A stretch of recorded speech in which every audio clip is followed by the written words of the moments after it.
Bonjour à toutes et bonjour à tous, bienvenue sur ce podcast, j'espère que vous allez bien et nous sommes maintenant d'attaque pour la nouvelle expression du jour. Mais avant toute chose, bienvenue dans Le français c'est facile avec Adrien. On est aujourd'hui le lundi 27 janvier, c'est le début de la semaine et aujourd'hui on va étudier l'expression et on va parler ensemble de l'expression suivre comme un mouton ou suivre comme un mouton de Panurge. Alors c'est qui ce Panurge?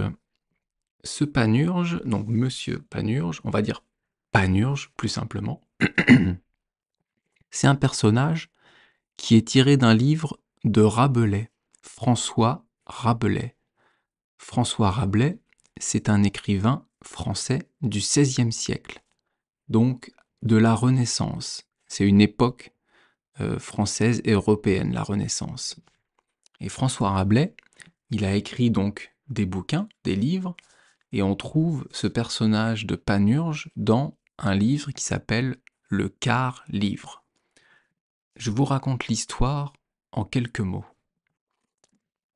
Vous avez Pantagruel, qui est un des personnages principaux du roman, avec des amis, des compagnons, avec donc Panurge, qui sont en bateau et qui parcourent la mer.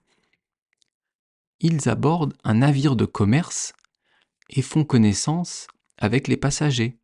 Il y a des hommes, il y a des animaux, ce sont des marchands, donc la discussion commence.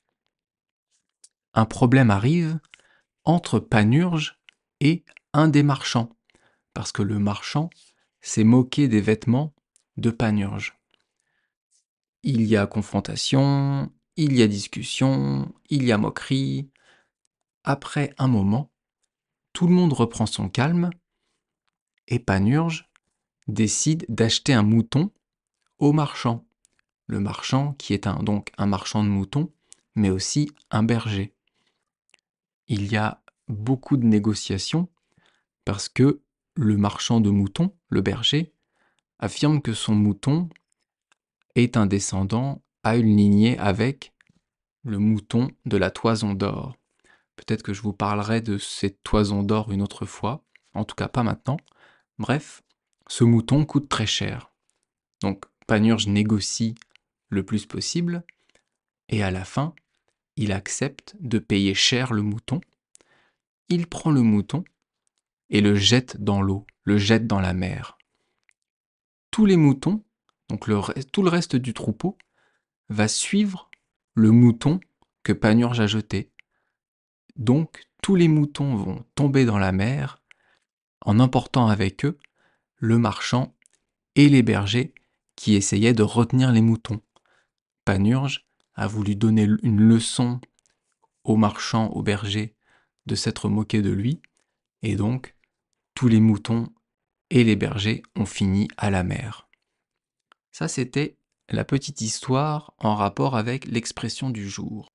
Mais avant d'approfondir cette expression, je vais vous donner un conseil pour apprivoiser une langue, pour mieux connaître une langue, pour apprendre une langue.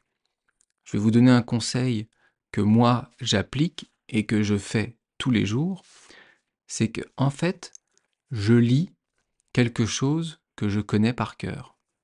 Pour moi, je suis un grand fan de manga, donc je connais Dragon Ball par cœur, Naruto, Bleach et One Piece, tous ces mangas, je les ai lus en français plusieurs fois.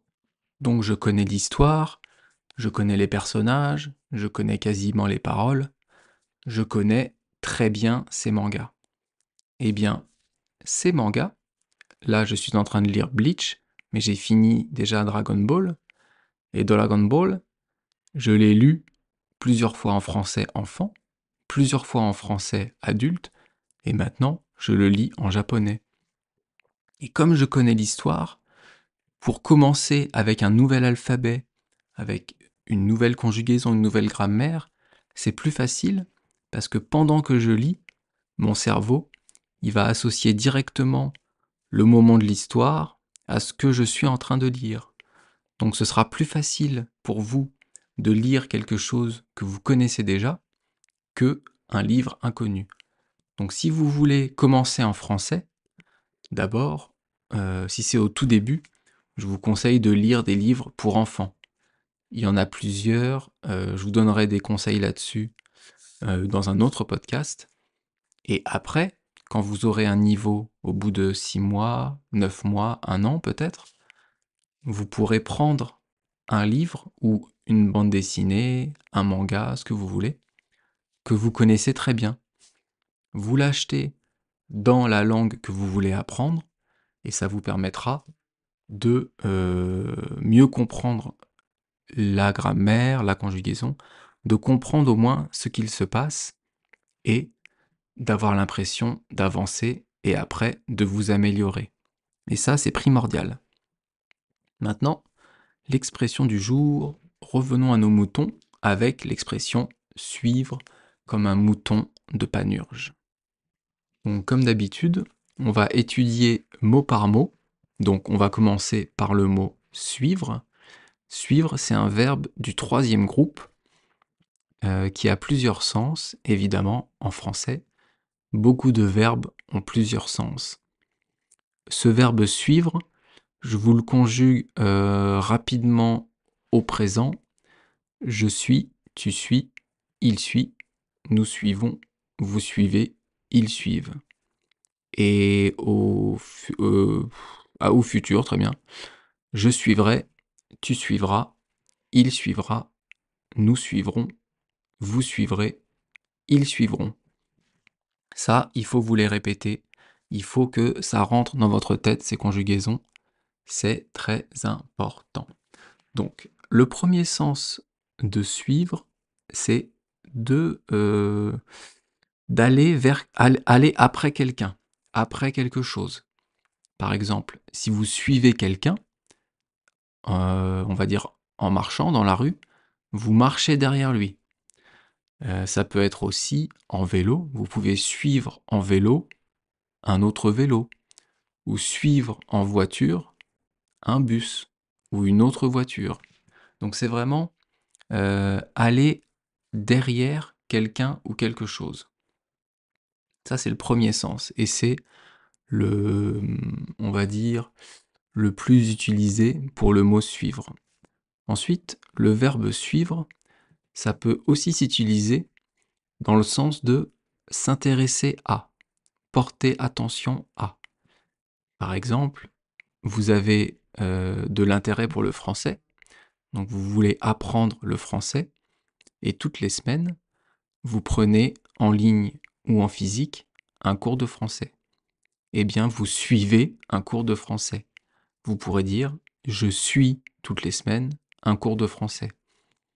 Il faut faire attention dans ce « je suis » parce que c'est exactement la même conjugaison que le verbe « être ». Le verbe « être », à la première personne, c'est « je suis ». Et le verbe « suivre », à la première personne, c'est également « je suis ». Donc il faut bien faire attention, mais généralement, avec le sens de la phrase, quand vous la voyez, quand vous la lisez, vous allez comprendre tout de suite si c'est le verbe être ou si c'est le verbe suivre. Ça, c'est le deuxième sens. Donc, on peut dire suivre un cours, s'intéresser à un cours. Vous pouvez dire aussi, vous pouvez utiliser ce mot suivre pour dire à l'autre que vous comprenez ce qu'il dit, ou pour vérifier, si c'est une question, si l'autre, la personne à qui vous parlez, comprend ce que vous dites. Vous pouvez lui dire « je ne te suis pas », ça veut dire « je ne te comprends pas ». Ou « est-ce que tu me suis ? Est-ce que tu me comprends ? Est-ce que tu comprends mon raisonnement ? Est-ce que tu comprends ma façon de penser ? Est-ce que tu me suis ? C'est ça. » Et si vous voyez cette personne, donc si vous lui dites « vous », comme moi je vous vois, je vous dis « vous », vous pouvez dire « est-ce que vous me suivez ?» Donc ça, c'est le troisième sens du verbe suivre. Ensuite, dans l'expression suivre comme un mouton, on a le mot comme. Ce mot comme, on l'a déjà vu plusieurs fois. Et on l'a vu d'ailleurs récemment dans le podcast Mentir comme un arracheur de dents et dans S'aimer ou être comme deux tourtereaux. Comme ça veut dire autant que, aussi bien que. Ensuite, vous avez le mot un, suivre comme un mouton. Donc un, c'est un article masculin qui va être avant mouton, parce que mouton est un mot masculin. On dit donc un mouton.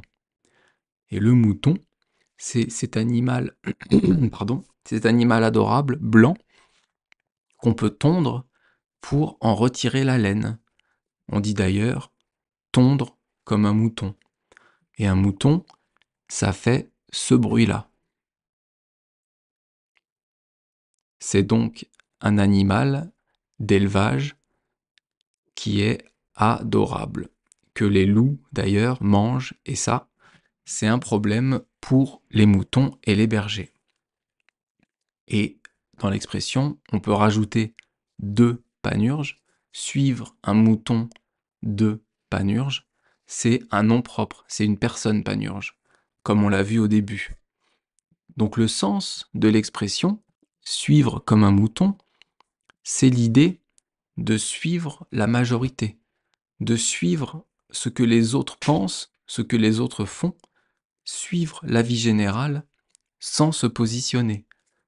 Dans le roman de Rabelais, avec Panurge, l'histoire du marchand et de la mer, le reste des moutons ont suivi le premier mouton sans se poser la question de savoir ce qui allait leur arriver.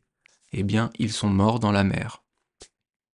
Donc quand vous dites à quelqu'un tu suis comme un mouton, c'est pas un compliment, c'est assez dur. C'est dire à l'autre personne qui est en face de vous, c'est dire à cette personne qu'il ne pense pas par lui-même, qu'il n'a pas de propre opinion. Donc quand vous dites ça, c'est comme... c'est pas un inconvénient, c'est quelque chose de... c'est pas une insulte, mais c'est assez dur. Il faut faire attention quand on dit ça à quelqu'un. Et en fait, le mouton, donc comme je vous disais, suit tout le groupe. Et le groupe, lui, il suit la brebis la plus âgée. La brebis, c'est la femelle du mouton, c'est la femme du mouton.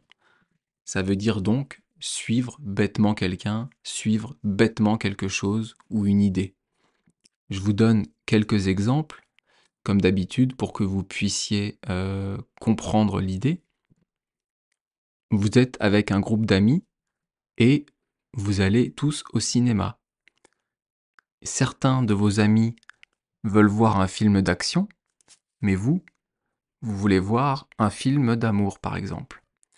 Mais, au moment de la discussion, vous ne dites rien, vous ne parlez pas du fait que vous voulez aller voir un film d'amour, et donc tout le monde va voir un film d'action, vous aurez suivi comme un mouton.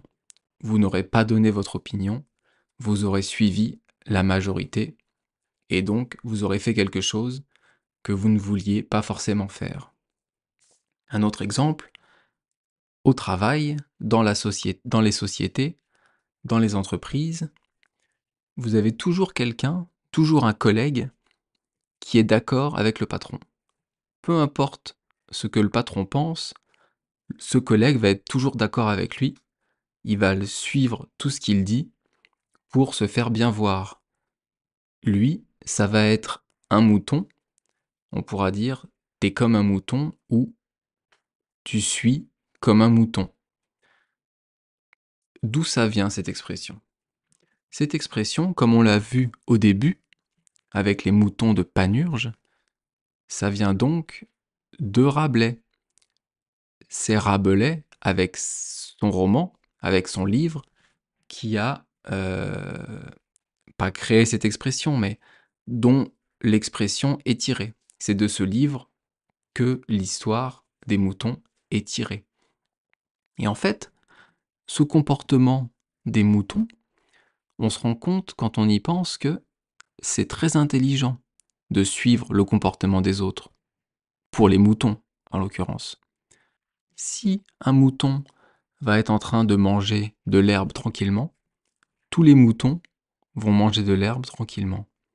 Si un seul mouton a peur pour une raison X ou Y, pour n'importe quoi, tous les moutons vont avoir peur, et donc ils vont se regrouper très vite en troupeau, et donc ils vont augmenter les chances de survie face à un danger, face à un prédateur.